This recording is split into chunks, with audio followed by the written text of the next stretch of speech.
Сәлем достар, сендермен Диләз бүгін. Мен сендерге менің достар каналымда 21 подписчик пайда болды. Достар, рахмет сіздерге. Мен өте қуаныштымын, что менің каналымда уже 21 подписчик. Достар, рахмет көп-көп. Бүгінгі видеода мен сендерге қалай талқан жасау керек екендігін үйретемін. Достар, ол үшін бізге талқанның өзі керек.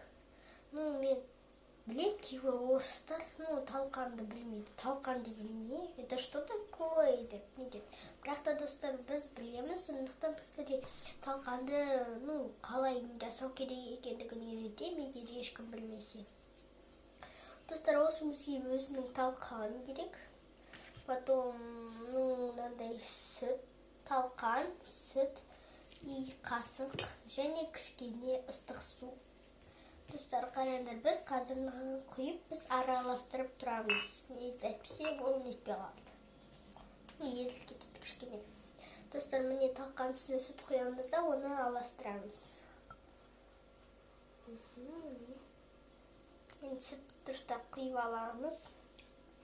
Достар, міне қараңдар, мен құйдым, міне осындай каша болып жатыр. Енді біз оны араластырамыз былай. Мне достар, мынандай какой-то бір залипучий каша шықты. Бұлар дайын емес. Тағы да осы сүттің бәрін қоса салайық. Достар, енді оны жақсылап отырып нетеміз. Достар, мен ұмыт кеттім, еще мына қант қосады ғой.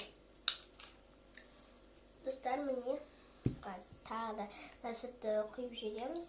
Достар, мен ұмыт кеттім сіздерге айтуға, еще достар қант қосу керек. Міне біздің талқанымыз. Так, араластырып болдық. Енді бізге қант керек. Қанттан біз 2 ложка или 1 ложка былай себеміз.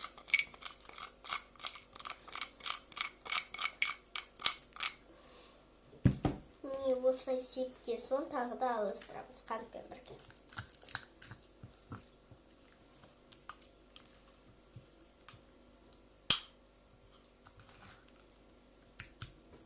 Тағы да кішкене қант қосып сереміз.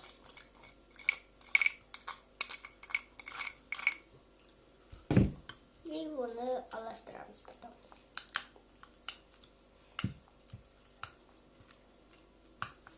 Мінекей достар, біздің талқанымыз дайын.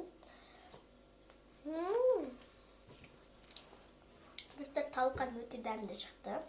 Егер кімге осы видеоны обязательно лайк қойыңдар. Сендермен Диләз, пока! Обязательно менің каналыма тіркеліп, подписаться етіп, колокольчикті басып, және лайк басыңдар.